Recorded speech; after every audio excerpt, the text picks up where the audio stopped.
부사적으로 해볼게요.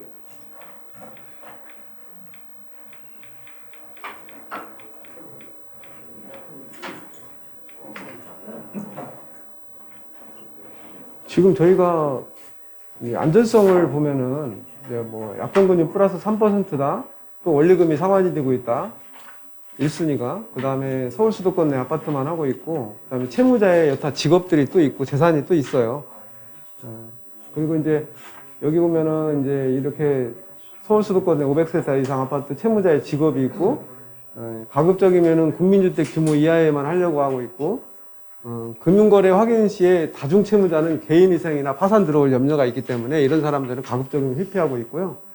대출 나갈 당시에 국세지방세 완납증명서를 확인하고 있기 때문에 우리의 국세가 체납이 되더라도 근저당권에 밀려요. 이따 배당표 작성하는 거에 대해서 잠깐 설명을 드리겠지만.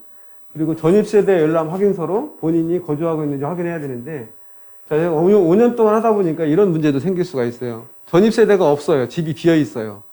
그 집에는 반드시 가봐야 되고, 다른 확인을 해보셔야 돼요. 왜냐면, 또 여러 가지 문제점들이 있을 수가 있어요. 집이 비어있는 집은 오히려. 지금 이따가 내가 보여드릴 물건은 어떻게 알았는지 부산에서 사시는 분들이 송도 신도시 아파트 6채, 7채씩을 샀어요. 그거 가지고 돈을 빌리는 경우가 많아요. 다 집이 보면 부산이에요. 제가 투자한 건도 마찬가지고. 그래서 여기, 이따가 이제 사후관리 시간에 포괄, 이제 한전분담은 이게 굉장히 중요해요. 우리가 공정거래위원회에서는, 과거에는 은행에서 전부 다 포괄근저당을 했어요. 근데 카드가 연체되거나 신용대출이 연체돼도, 포괄근저당은 다 포함이 되는데 지금은 한전근담보만 해요. 그러니까 본 담보 위에 신용대출까지는 배당을 못 받는다라는 얘기거든요. 이게 한전근담보인지 중요한 거. 그 다음에, 만약에 여러분이 대부합체하고 계약을 할 경우에, 금감원에 등록되어 있는, 지자체에 등록되어 있는 법인인지를 확인해 봐야 되고, 그 다음에 1순위, 우리가 만약에 1순위도 있고 후순위도 대출이 나가는데 1순위 대출이 금리가 몇 프로인지도 가급적 확인하셔야 돼요. 그리고 수수료 환급 여부.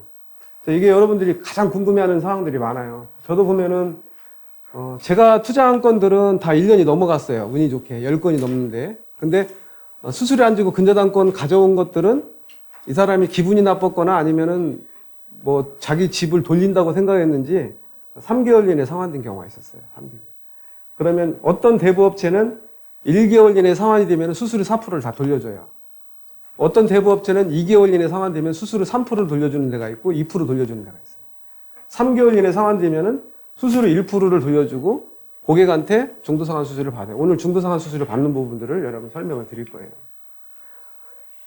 자, 여기 이게 뭐라고 써 있어요, 여기. 뭐라고 써 있어요, 여기?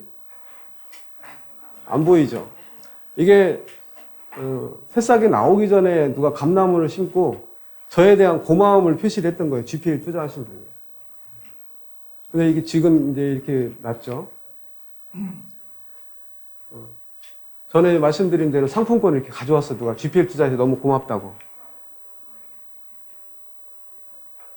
새는 하늘을 나를 때 가장 멋있습니다. 사람은 고난의 자리에서 힘차게 일어나 꿈을 향해 또박또박 걸어갈 때 가장 믿음직하고 멋있습니다. 일어나 걸어라 내가 새 힘이 주래. 자, 이것도 제가 행복재테크에서 강의를 하는데 행복재테크 송사무장이 이름을 지어줬어요. 이렇게 해피뱅커. 그리고 나한테 칼럼을 쓰래. 행복재테크에 칼럼. 타 카페에는 칼럼을 쓰면 안 된다. 오직 행복재테크만 써라. 그 대신 책은 베스트셀러로 만들어주겠다. 그래서 해피뱅커로 만들었는데 우리 수강생 중에 제 생일날에 이렇게 누가 이렇게 해왔어요. 이게 딱 거의 1년 조금 안 된 내용이네요. 케이크를 사서 강의 시간 전에 이렇게 축하를 해줬어요. 자, 왜 제가 이거하고 아까 그 감나무 사진을 보여줬냐면은, 자, 아까 감나무 사진에 이상준 교수님 생각하고 감나무를 심는데 2020년 3월 28일. 자, 이 감나무를 심은 분도 우리 수강생이었고 퇴직한 교장 선생님이었어요. 아까 케이크를 해주신 분도 이분은 초등학교 교장 선생님이셨고 아까 케이크를 해주셨던 분도 남편이 초등학교 교장 선생님이에요. 자, 똑같은 교장 선생님인데 이런 일이 벌어졌어요. 어떤 일이 벌어졌냐면 아까 그분이 이제 이자가 잘 들어오니까 본인이 죽변대부라는 대부사업자를 내서 이걸 하고 있었어요. 6, 7건. 이자가 한 건도 안 밀리고 잘 들어왔어요.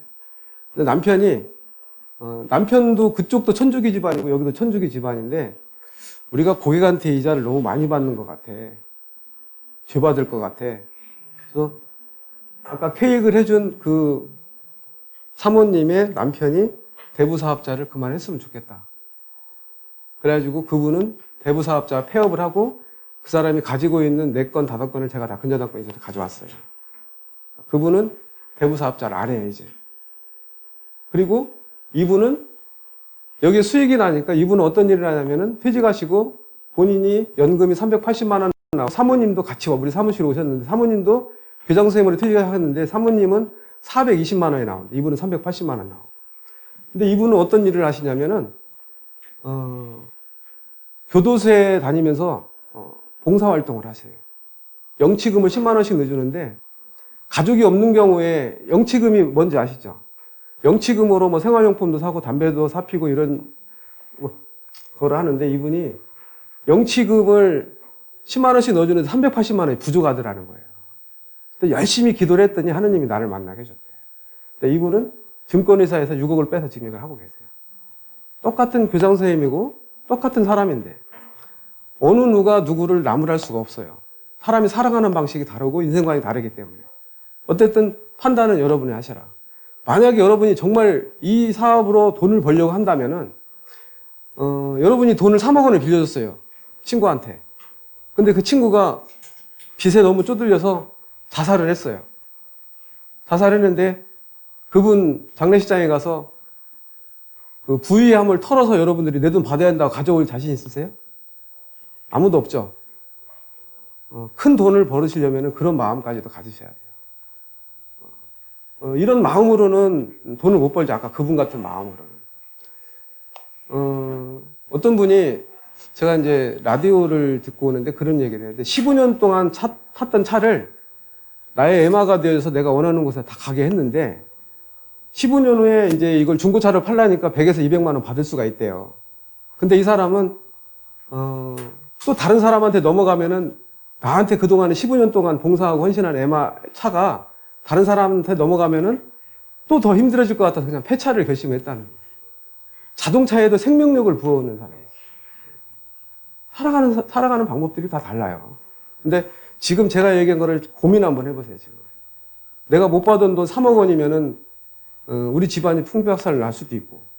그런 상황에 과연 그 장례식장에 가서 내 돈 못 받았으니까 부의함 털어서 이거라도 가져가야겠다 할 자신이 있는지. 그런 마음이 있어야 여러분 돈을 벌 수 있다는 거예요. 저는 그렇게 못하지만.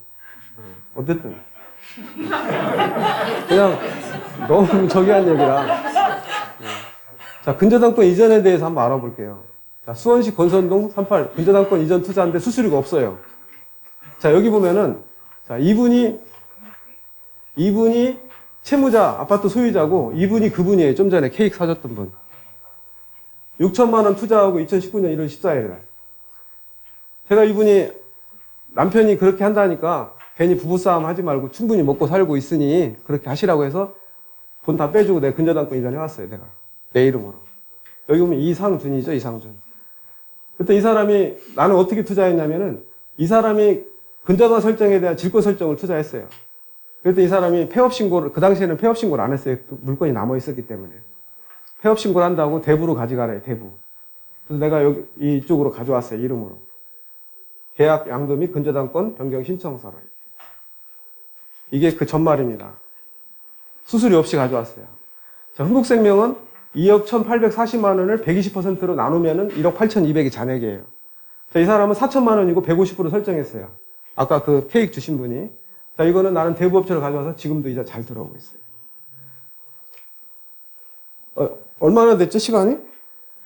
아니, 어쨌든 이게 지금 가져온 건들이에요. 계약 양도 및 근저당권 변경 신청서로. 자, 말소하려면은 이 스티커를 이렇게 떼보면은 여기에 일련 번호가 있고 각 보안카드가 있어요. 이 일련 번호와 이 번호만 불러주면은 근저당권 말소가 돼요. 과거에는 근저당권 말소를 하려면은 이 설정 계약서와 본인 인감증명서와 본인 인감증명서 도장 찍힌 위임장 이게 있어야 됐거든요. 하지만 지금은 간편해졌어요. 이것만 떼시면은 이 번호만 불러주면 돼요.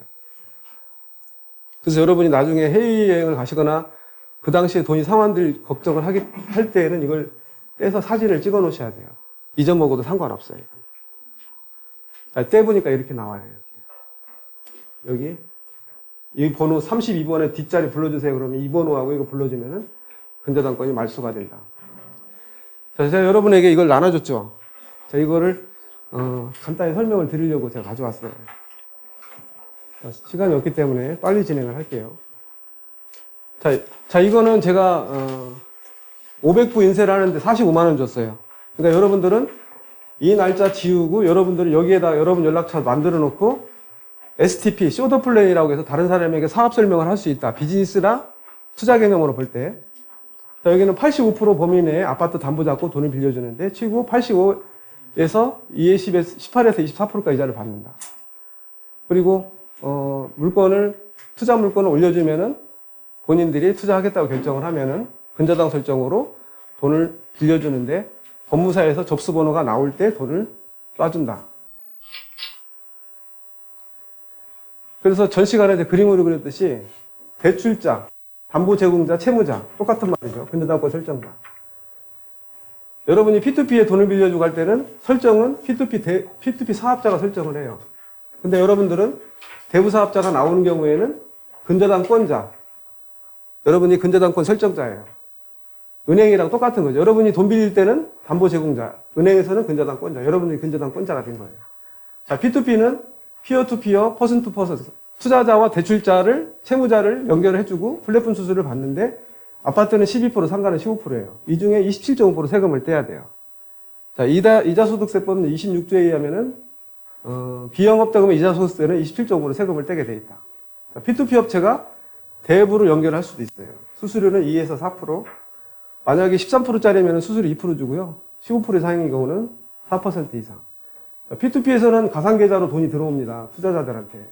그럼 이 가상계좌에 돈이 들어온 것들을, 이거를 가지고, 여기는 전산 프로그램이 짜있어요. 이따가 사후관리 시간에 제가 말씀드리겠지만, 엔터 한번 치면 투자자한테 전 날짜에 이자가 다 들어가게 돼 있어요.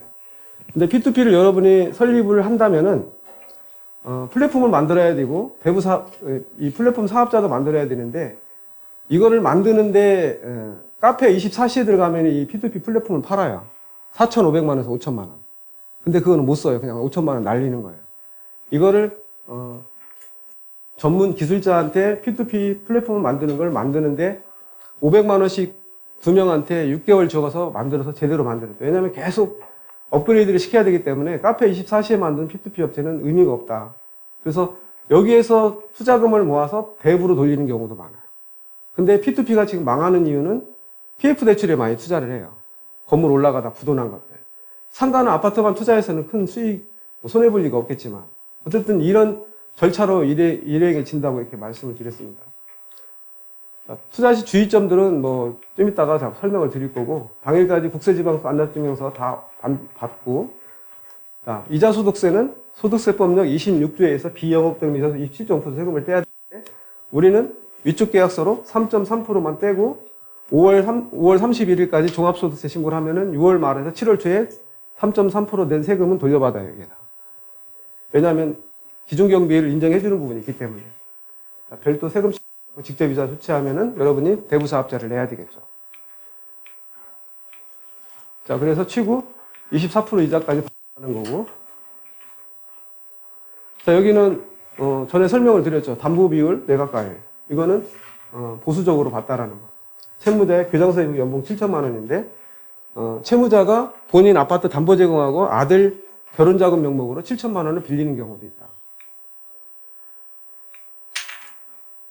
자, 근저당 설정, 아파트 담보 잡고 돈을 하기 때문에 안정적이다. 만약에 동시진행 유동화를 했을 때는 내 돈 10%만 투자하면 된다. 전에 내가 투자했듯이 송도 신도시에 1순위 아파트를 투자하는데 5억 원을 투자하는데 90% 대출이 나오니까 나는 5천만 원만 투자를 하면 되죠. 그래서 5억 원에 대해서는 20% 이자를 받고 4억 5천에 대해서는 5.5 이자를 주고 그만큼 수익을 내줄 수가 있다. 동시진행 유동화의 단점을 얘기했어요. 만약에 본 물건이 경매 기입 등기가 되면은 질권대출 금액을 회수하겠대요. 이게 단점. 또 하나는 5억 원에 4억 5천을 질권대출을 일으켰는데 당일날 동시에 채무자가 이자를 안 냈어. 나는 채무자한테 이자 받아서 20% 이자 받고 5.5 질권대출 이자를 주려고 했는데 그럼 채무자가 이자를 안 내면 어떻게 해야 돼요? 내 돈 내야죠. 그 정도의 여러분 여유자금이 있어야 된다는 거예요. 그거를 꼭 뭐 이 동시진의 유동화가 다 좋은 것만은 아니에요. 그래서 단지 여러분이 만약에 1순위로 나가는 건 제일 유리해요. 1순위. 1순위 90% 5억 원을 돈을 빌려주는데 4억 5천은 동시진의 유동화가 열리고 여러분 5천만 원만 투자하면 되는데 5억 원에 이자 받고 4억 5천 5.5 이자 주고도 돈이 남는데 경매가 진행될 가능성이 있다. 5개월 연체가 됐다. 채무자를 찾아가서 만나보고 도저히 기사 희생이 안 될 것 같으면은 이 채권을 다른 업체에 넘기면 돼요. 넘기고 여러분은 그냥 내 돈 원금과 이자 가격가 이자 받으면 되겠다 생각하겠죠. 저는 안 그러죠. 이 물건 주고 이 수수료 받죠 제가. 그러면 그 수수료까지 받을 수가 있어요. 이해가 안 가시는 분은 녹화가 되니까 잘 한번 들어보세요. 지금 무슨 말인지. 이렇게 진행됐던 내용들입니다. 자, 여기 근저당 질권대출, 설정계약서, 공공대부.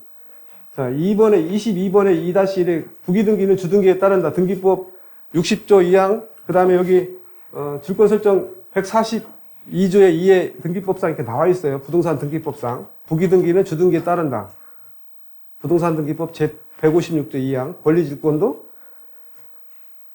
근저당권부 질권대출 하는 거를 보여드린 거예요. 지금 여러분에게 그거를. 자, 여기도 보면은, 근저당권부 질권대출, 주등기는 부기등기에 따른다. 주등기의 순위를 따라간다는 거예요. 등기법 60조에 의해서. 그래서 여기 보면은 지금까지 했던 내용들 쭉. 자, 이거 동시진행 열린 거예요.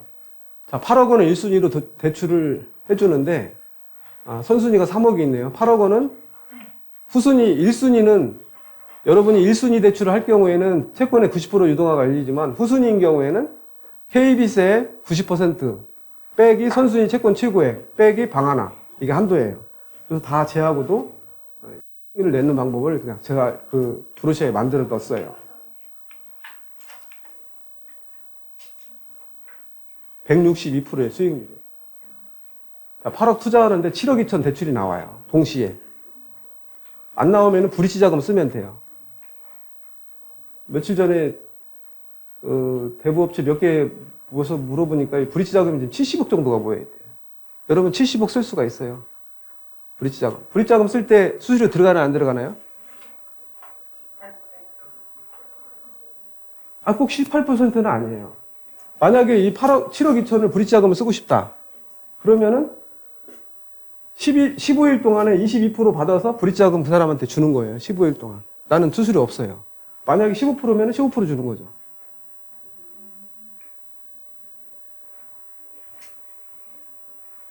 자, 그 내용 써놓은 거예요, 지금. 자, 이건 설명 굳이 안 해도 되겠죠. 자, 이거 하나 동시진행을 받을 때 1억 7,600의 이자예요. 1년 들어오는 이자. 수수료, 질권대출 이자, PM 수수료 하고도 9천만 원 나오고 내가 실제 투자한 건 8천만 원. 112%. 여러분 투자한 게 8천만 원이고 1년 이자가 9천만 원 나온다는 거예요.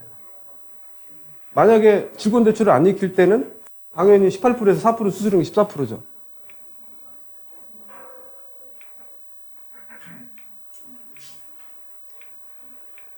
투자 흐름도는 다 지금까지 들은 거고. 자, 이게, 지금까지 투자 흐름도에 대한 설명이었어요. 아까 이제 윤성규 대표님이 투자했던 거를 간단히 설명해 달라고 했던 게 내가 얘기하는 것보다 실제 했던 분이 좋을 것 같아서 이렇게 했던 내용들입니다.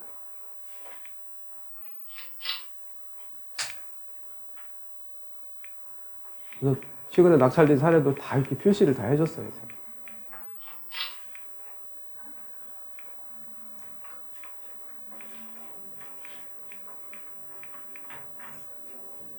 1순위 대입변제하면 수익률이 더 크기 때문에 대입변제 약정서 승낙서를 받아놓고 공란으로 해놔요. 금융거래 확인서를 통해서 한정건담보인지 포괄건담 확인하고 국세 안납증명서 세금 체납 없는지 확인하고 지방세 안납증명서 세금 체납 당해세가 세금 체납이 없다라는 걸 확인해보고 이 두 개를 동시에 확인해 보려면은 세무서에 가서 사실증명원을 떼면은 국세 세금 체납 없는지 확인할 수가 있어요. 여러분이 아파트 담보 잡고 개인적으로 돈 빌려줄 때 국세지방세 안납증명서를 떼오라고 해도 되지만 사실증명서를 떼오라고 하면 돼요. 세무서에 사실증명서를 떼면은 세무서에서 국가에 세금 체납되어 있는 수가 있어요. 전입세 대납 확인서, 가족 간의 등본. 이따 사후관리 시간에 말씀드리겠지만, 이자가 3개월이 안 들어오면은 이렇게 기한액 상실 및 부동산 임의 예정 통보를 이렇게 보냅니다.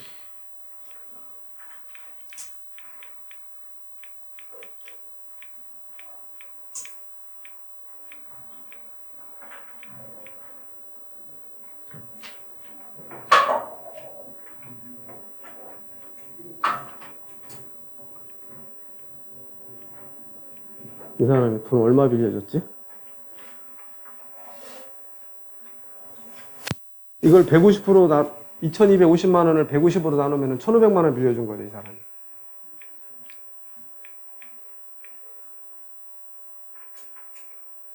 이 1500만 원 다 받았네요. 이자를 좀 덜 못 받아서 그렇지. 자, 이게 환급받을 금액. 법무사 비용하고 취득세 비용 뺀 금액은 나중에 환급받는다.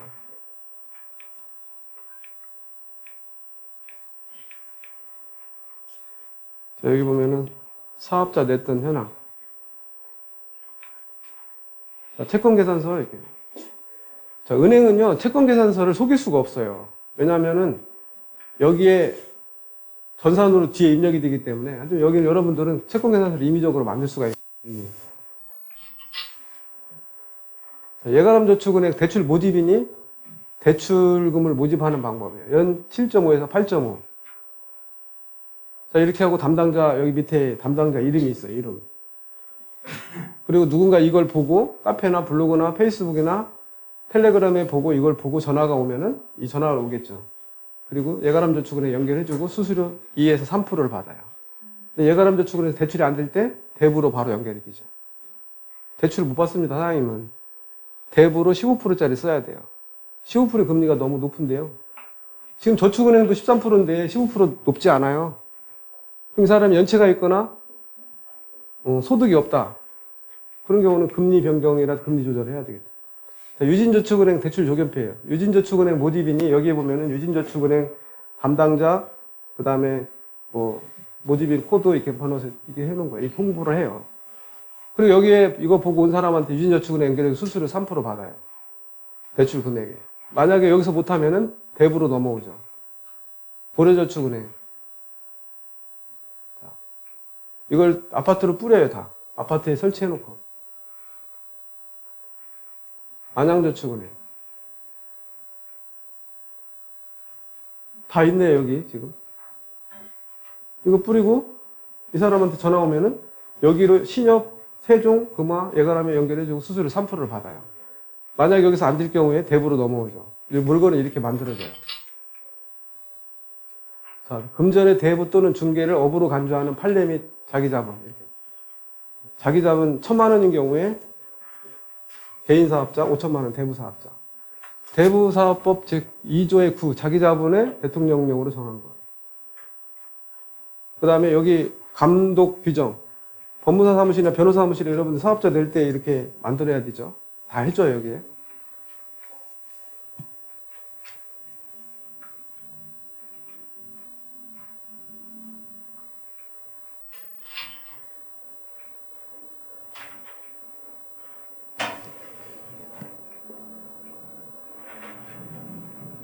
좀 이따가 이제 이 사람이 투자 물건이 특이하게 이런 경우가 있었어요. 어떤 경우가 있었냐면, 아버지로부터 30억 원을 빌려서 4.6 이자를 주고 본인이 이자를 소득을 내요. 근데 이 사람이 투자 물건이 개인회생이 들어왔어요. 개인회생. 개인회생이 들어오니까 이 사람은 일단 별채권에서 설명을 드리겠지만은 별채권으로 저당권 실행할 수 있으니까 그냥 집행 정지가 됐어요. 그리고 좀 있다가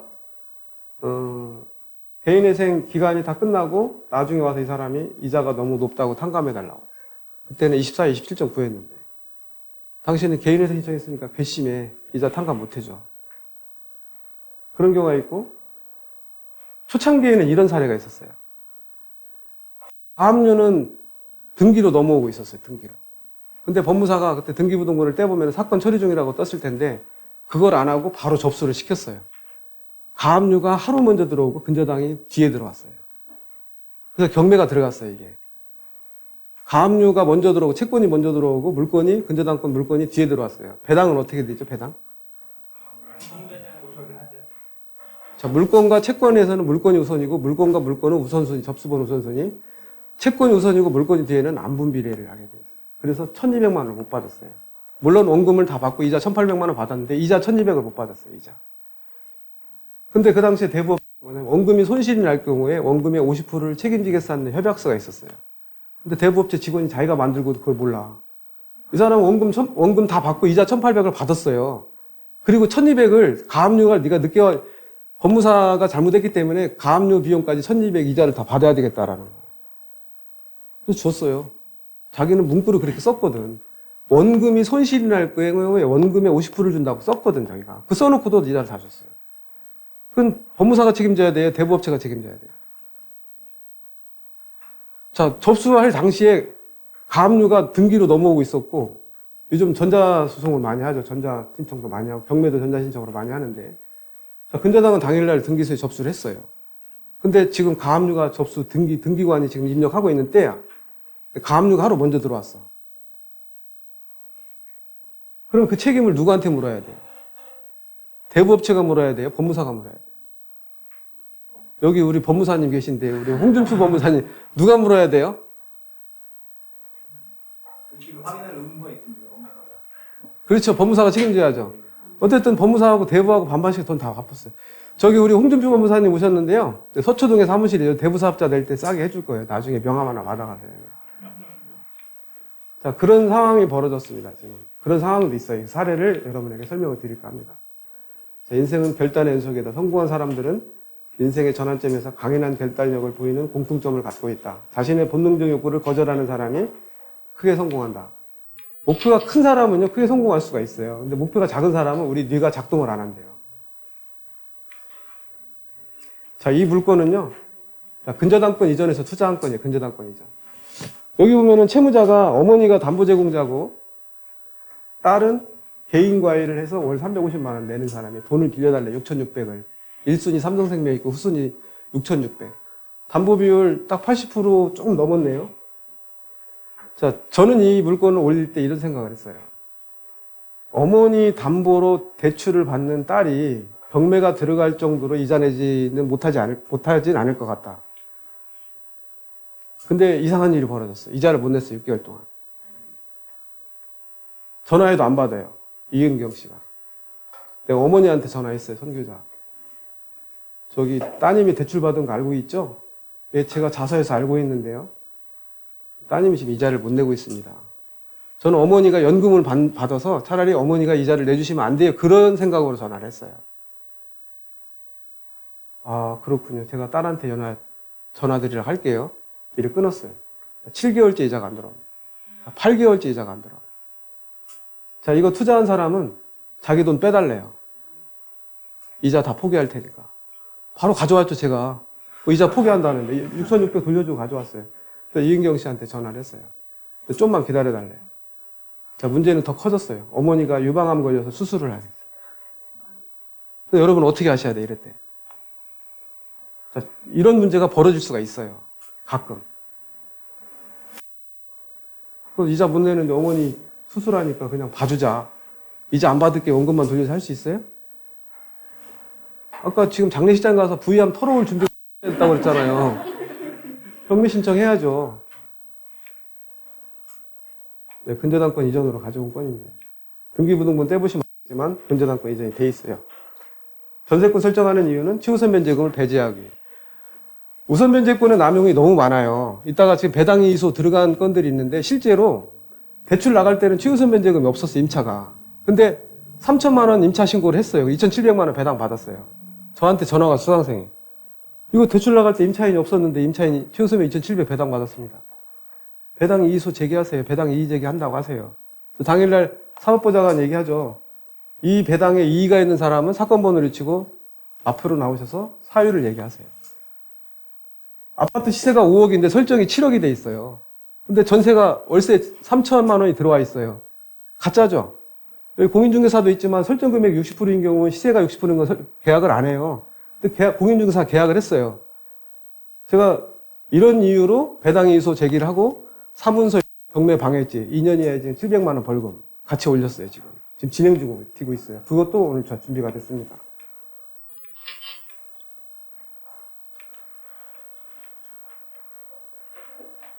자, 이 건도 7천만 원도 돈 빼달라고 해서 빼주고 근저당권 수수료 없이. 난 고맙죠 뭐. 그냥 수수료 없이 다 내 앞으로 가져오면 되니까. 가끔 여러분들이 이런 걸 투자할 수도 있어요. 수수료 없이. 자, 이것도 수수료 없이 근저당권 이전 투자한 건들 아까 내가 얘기했던 건이고.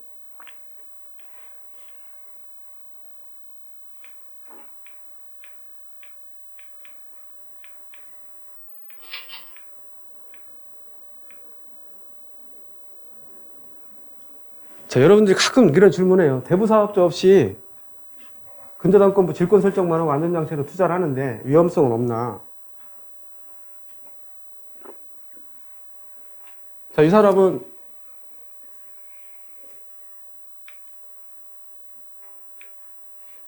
지금 질권자가 몇 명이에요? 지금 여기 잘 한번 보세요. 여기 수강생의 투자한 건인데 자, 여기 다 질권 설정하고 투자했네. 1억 3천, 3천, 3천, 3천.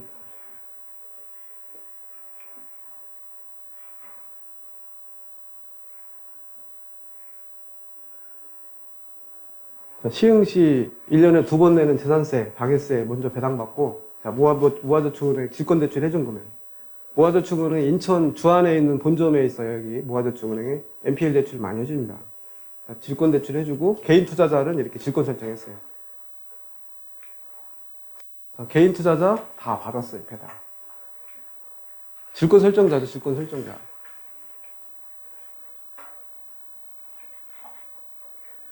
등기부등본 보니까 전부 질권 설정하고 13번에 부기등기로 시점다시 근저당 질권 설정 다 돼 있어요. 자, 그러면 여러분들이 근저당 설정하고 근저당에 대한 설정을 했기 때문에 안전하다는 걸 먼저 확인했어요. 배당을 다 받았기 때문에. 질권자 우선 배당 해주면 더 배당 받을 수가 있고. 자, 여러분이 공장 투자를 함에 있어서 특히 NPL에서는 공장 물건이 많이 나오죠. 공장 물건 하나 가져가는 대신 돈 드는 물건 하나씩 껴팔아요, 은행에서. NPL 물건. 공장 투자를 함에 있어서는 토지 감정가보다 건물 감정가가 높은 게 나을까요? 건물 감정가보다 토지 감정가가 높은 게 나을까요? 건물 감정가는 의미가 없어요. 토지 감정가가 높은 게. 어떤 거 보면은 공장 용지 그 토지는 5억인데 건물 감정가가 10억 나온 것도 있어. 그럼 10억은 아무 의미가 없어요. 여기도 질권 설정하고 다 나. 이 모아저축은행이 질권 대출을 해주면서 NPL 대출을 해주면서 질권 대출 해주는 이유는 안전하게 배당받을 수 있기 때문에 아까 배당표에서 확인해 주었잖아요. 근저당권부 질권 대출 이전. 질권자 접수 시 보는 부분 다 나와 있어요. 자, 근데 이 물건에 문제가 있어요. 지금. 자, 채권 청구액이 18억 5천이면은 NPL로 18억 5천 정도에 매입을 했다라는 거거든요. 근데 모아저축은행은 16억 5천 대출을 받았어요. 근데 개인 투자자들이 3억 9천이야. 그럼 투자 금액이 얼마예요? 자기들은 NPL로 18억 5천에 사오고 모아저축은행에서 NPL 대출, 근저당권부 질권 대출 16억 5천 받고 개인 투자자한테 3억 9천을 받아서 질권 설정을 해줬어요. 문제가 있나요, 없나요? 여러분 봤을 때. 근데 이 투자자는 우리 수강생인데 문제가 없대요. 왜? 여기는 안전하니까. 여기 이치근 세무사님이 이 회사의 기업 분석을 해보니까 안전하다고 한 거예요. 근데 다 이렇게 하고 있어요. 제가 이분한테 위험하다고 그랬어요. 그랬더니 괜찮대요. 회사가 튼튼하대. 이치근 공인회계사가 회사 튼튼하다고 그랬대. 자, 그런데 채권 청구액이 18억 5천이고 NPL로 18억 5천에 매입을 했는데 NPL 대출을 16억 5천을 받았어요. 그리고 개인 투자자한테 3억 9천을 받아서 합치면은 벌써 얼마예요? 자기는 18억 5천에 사왔는데. 그래서 이게 얘가 설명을 했어요. 그랬더니 여기 대표한테 전화를 했나 봐. 그랬더니 뭐라고 하냐면 우리는 투자금형, 질권대출 이자, 그 다음에 근저당권 이전 비용, 비용까지 다 투자금으로 받습니다. 이랬다니. 굉장히 위험하죠. 다 이렇게 왔어요, 이 사람들. 근데 계속 투자하고 있어요. 이게 위험하죠. 여러분은 개인 건별로 질권 설정하는 거 위험하지 않죠. 이건 공장이잖아요, 더군다나. 만약 이 사람이 18억 5천에 사왔는데 입찰자들이 없어. 그럼 본인이 18억 정도 떨어질 때 본인이 방어 입찰로 18억 6천에 써야 돼요. 그러면 그때부터 18억 6천에 이 공장이 임대가 안 나가거나 매매가 안 될 때는 계속 이자만 내요. 18억 6천에 돼요. 그리고 이 금액이 큰 경우에는 NPL 법인들이 손들고 따로채로 또 들고 한단 말이에요. 이렇게. 그럼 이 사람들은 지금 내가 한 분만 알고 있어. 한 분만 알고 있는데 이거를 설명을 했는데 그냥 괜찮대요. 그냥 회사가 튼튼하니까. 그럼 그렇게 하시라고 했어요. 모아저축은행 16억 5천 대출했잖아요. 나는 이걸 왜 18억 5천에 매입을 했는지를 제가 어떻게 알았을까요? 채권 청구액이에요. 채권에서 NPL로 매입을 해오면 안 돼. 넷째 주에 NPL에 대해서 말씀을 드리겠지만. 16억 5천 모아저축은행에 배당받고 질권자 우선 배당 다 받았어요. 질권. 예상 낙찰가까지 하고 채권 매입가가 있잖아요. 얼마를 배당 더 받은 거예요. 다 수익률까지 다. 이런 것도 있다. 자, 근저당권 이전에서 가져온 것들. 자, 이거는 좀 특이해서 제가 설명을 드려볼게요. 제가 신해재테크 GPL 투자의 기적 책을 썼어요. 여기 보면은 여기 신해재테크 GPL 투자의 기적 이 책을 썼는데 원고를 매경에 넘겼어요. 매경 사장이 이걸 투자를 해. 아, 이렇게 좋은 건 나도 한번 해볼게. 그래서 이걸 투자해서 8,300. 그때 이 사람이 이자를 안 내. 3개월, 4개월째 이자를 안 내. 그때 이 사람이 뭐라고 하냐면, 나 그냥 원금만 빼주세요. 이자 안 받을게요. 그러면. 그래요? 왜요? 그랬더니, 아, 이 사람 신혼부부라는데 이혼해가지고, 이자도 못 내고 있고 그래요. 직업이 뭔데요? 인테리어 업자래. 신혼부부가 이 집에 신혼집으로 살기 위해 인테리어를 얼마나 깔끔하게 해놨고, 인테리어 부르는 게 값이에요. 1억이든 2억이든. 이 집이 너무 탐나는 거예요, 내가. 그래서 어떻게 하면 되는데, 내 돈 빼주세요, 그냥. 8,300 바로 빼주고 내가 근저당권 전에 왔어요. 그리고 내가 이 사람한테 그래. 경매 들어가면 원금 못 받으니까 금매로 내놔라. 8개월까지 기다려주겠다. 8개월에 갚아가지고 원금과 이자 다 받았어요. 수수료 하나도 없이 난 투자해가지고. 내가 독서 MBA라는 클럽 서초동에 강의하는데 전화가 왔어요. 어이구, 독서 MBA 강의까지 하시고 제가 유문 못 갑니다. 이게 매경 대표 사장님. 아, 괜찮습니다. 아, 근데 그거 어떻게 됐어요? 8,300. 아, 그거 금매로 내놔가지고 원금 이자 다 받고요. 8개월치 이자 잘 받았습니다. 그랬더니, 아, 아깝네. 아, 그런 일들이 있었어요. 이렇게.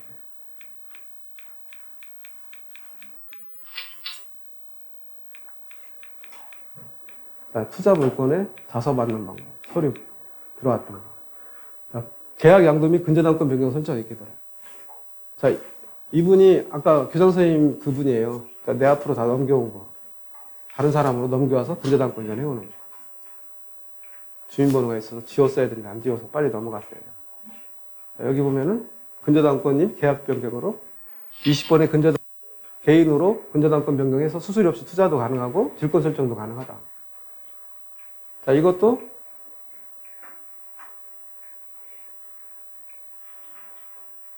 자, 이거는 내가 특이해서 여러분에게 좀 설명을 드려야 될 것 같아요. 자, 이거는 전 시간에 제가 잠깐 설명을 드렸어요. BF 펀딩사에 원래 펀딩사는 대부사업자를 내면 안 돼요. P2P 회사는. 근데 다른 이름으로 대부사업자를 냈어요. 그리고 이 사람이 저한테 전화가 왔어요. 자, 여기는 나한테만 동시진행을 열어주겠대, 이 사람은. P2P 회사에서. 나한테는 의미가 없는데. 그래서 이 사람이 전화가 왔어요. 이거 4천만 원짜리 연체 하나 있는데 가져가겠냐고. 뭔데요? 그랬더니 물건을 받았어요. 제가 이렇게.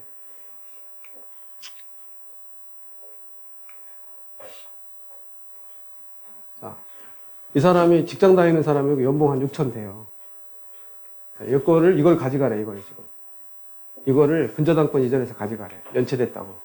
몇 개월 연체됐는데 4개월이요. 알겠습니다. 그래서 원금만 주면 되냐? 그때 원금만 주면 된대. 원금 주고 제가 4천만 원 가져왔죠. 근데 저는 의구심을 들었어요. 왜 이 사람이 그냥 경매까지 가면은 배당 다 받고 못 받으면 이 사람 직장 다니니까 급여합류하면 될 텐데 대출 심의까지 4천만 원 내보냈는데 엄청나게 리스크 검토까지 다 하고 이래요. 서류 받은 거 4천만 원 등기필증 서류 다 받았네. 이 서류를 여러분이 본격적으로 대부 사업을 여러분이 받아야 되지만 여긴 다 해주고 있잖아요. 자, 국세지방서 안납증명서 다 받고 연봉이 6,600단위. 굉장히 높은 연봉이에요. 자, 독촉장 1차, 2차 기한의 상실 통보, 2차 기한의 상실 통보. 이 사람 P2P 사니까 전산이 짜여져 있어요. 전산 나온 거. 자, 여기 내용 증명 또 보냈어요. 제가 물건 분석을 해봤어요. 지금 쌓여있는 이자 포함해서 배당일까지 총 거의 1,000만 원 돈 받아오는 건들이에요. 원금 안전하고. 이거는 중간에 돈 다 갚았죠, 이 사람이. 근저당권 이전에 하고.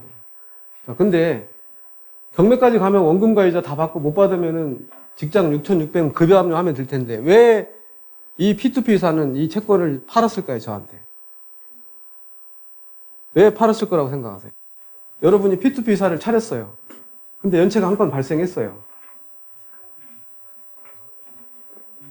응? 충당금 때문에? 네? 맞아요, 이미지. P2P 사는 연체가 한 건이 발생되면 투자금이 안 모입니다. 여기 이지성 회장님이 200억, 300억 원을 투자금을 유치해왔는데 그거 가지고 이걸 돌리는 거예요. 근데 연체 한 건이라도 발생하면 투자자들이 투자를 모집합니다. 그렇다면 여러분들은 P2P사의 지인들 소개받아가지고 연체권 다 가져온다 하면은 수수료, P2P는 담보비율 75에서 80% 미만으로 대출해요. 그럼 여러분들 수익금 다 여러분들 거네? 수수료 없이 투자하는 방법, 여러분이 수수료 때문에 투자 안 한다고 하길래. 저희는 연체 우려자에 대한 사전 정보가 뜹니다. 전산이 다 짜여져 있기 때문에.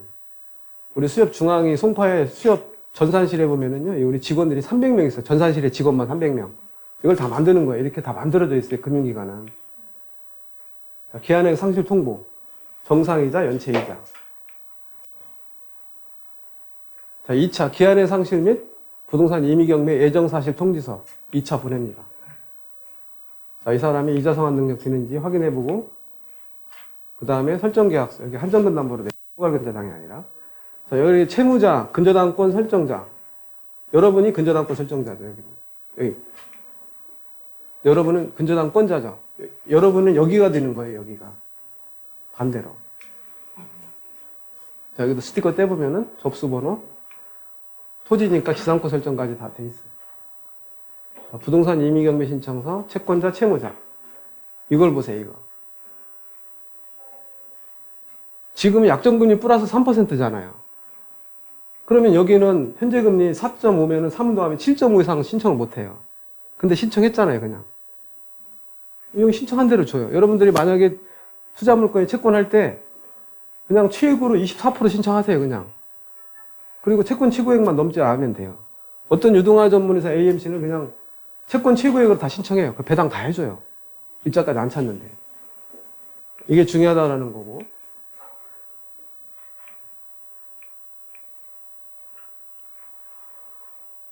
우리는 경매 신청을 할 때 이렇게 경매 회수 예상가 신청을 해봐요. 현장에 가서 감정가, 원금 이자 대비, 현재 감정 대비 매각가율이 78.80이니까 9,600만 원을 받을 수 있겠구나.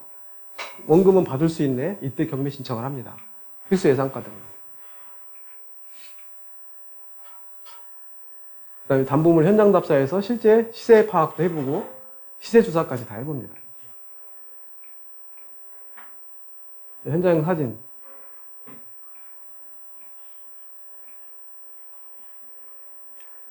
자, 부동산 임의경매 신청은 여러분이 담보 잡고 대출해 준 게 부동산 전자신청까지 가능하네요.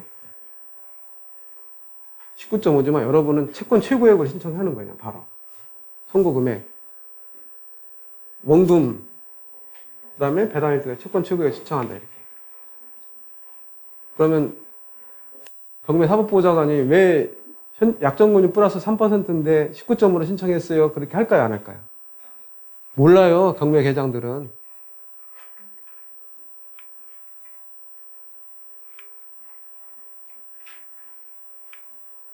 또 다른 낙찰가까지 다 보고 불건지 채권 알려줘서 여기서 여러분들이 넷째 주에 할 NPL 물건의 포인트입니다. 이게. 자, 정상이자도 포기하고 연체이자도 포기해요, 은행에서는. 원금에 팔아요, NPL, 원금에. 여러분은 이 금액을 처음부터 세이브 상태에서 시작을 하는 거예요, NPL. 그리고 이 사람 재산이 있는지 등기부등본 떼서 재산조사를 다 합니다. 여기 보면은 다른 대부업체에 우리 대출 이후에 돈을 또 뺐네요, 대부업체에. 개인한테 돈을 또 빌려줬네요.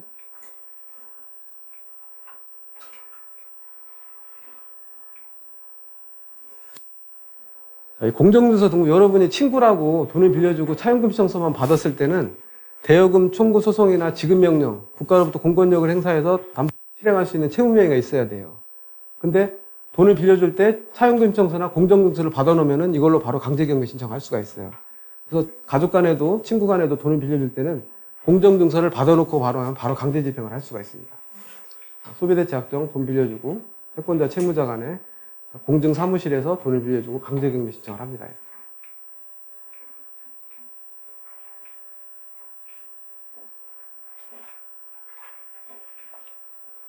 자, 이 건도 근저당권 이전해 와서 가져오는 거고, 우리 수강생 2,500 투자했는데 사무실 낸다고 해서 제가 2,500 빼주고 제가 근저당권 이전해 왔어요. 여기 보면은 근저당권 이전 돼 있잖아요. 여기 근저당권 이전. 계약 양도미 근저당권 이전. 나도 수수료 안 주려고. 계약 양도 및 근저당권 변경. 원채무자, 근저당권 설정자, 계약 양수인. 자, 우리 딸 이름을 했어요. 이거 보면은 뭐 어떻게 생각하세요? 이 도장? 막도장으로 파도 된다는 거예요. 조립식 도장으로.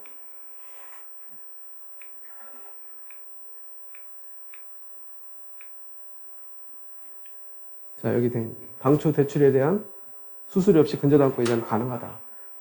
자, 지금까지 근저당권 이전 수수료 없이 투자하는 것도 많다는 걸 보여드렸어요. 여기 보면은, 자, 이 채권 최고액이 3,750인데 법무사 비용까지 포함해서 29만 2천 원이면은요, 0.7밖에 안 돼요. 근저당권 이전 비용 0.7에서 0.8 비용만 들면은 수수료 없이 투자 가능하다.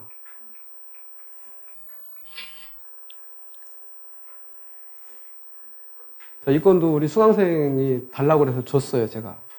제가 투자를 했는데, 여기가 제 아파트 가격이 많이 올랐거든요. 1층이라고 투자를 안 하는 거예요, 우리 수강생이 1층이라고. 그래서 제가 투자를 했어요, 6,100. 투자한 목적은 따로 있었죠. 왜냐면 이 사람이 관광공사 부장이고 연봉이 1억이 넘어요. 이거 못 받을 돈도 없겠지만, 경매 들어가면 내가 낙찰받아서 들어가 살아야 되겠다 생각했어요. 근데 이 사람이 이자를 냈다, 안 냈다, 2개월 냈다, 3개월 냈다, 안 냈다, 그래요. 짜증나가지고 이자 한 6개월 중에 4개월만 받고 2개월은 우리 수강생한테 먹고 시작하라고 근저당권 수수료 없이 투자 줬어요, 제가. 엊그저께 와서 봤어요.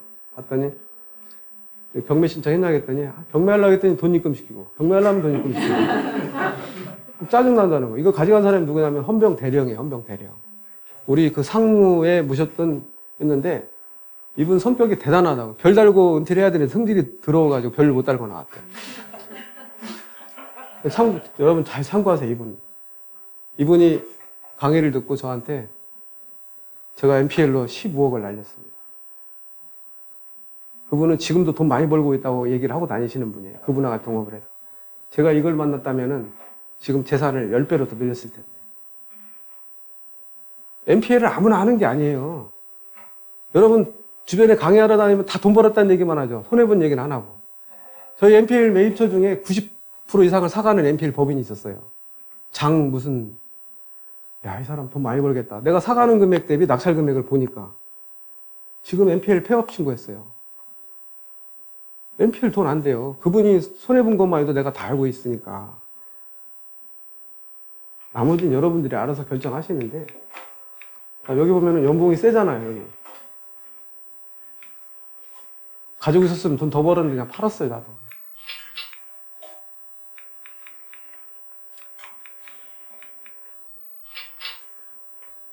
자, 5분만 쉬었다가 다시 진행을 할게요.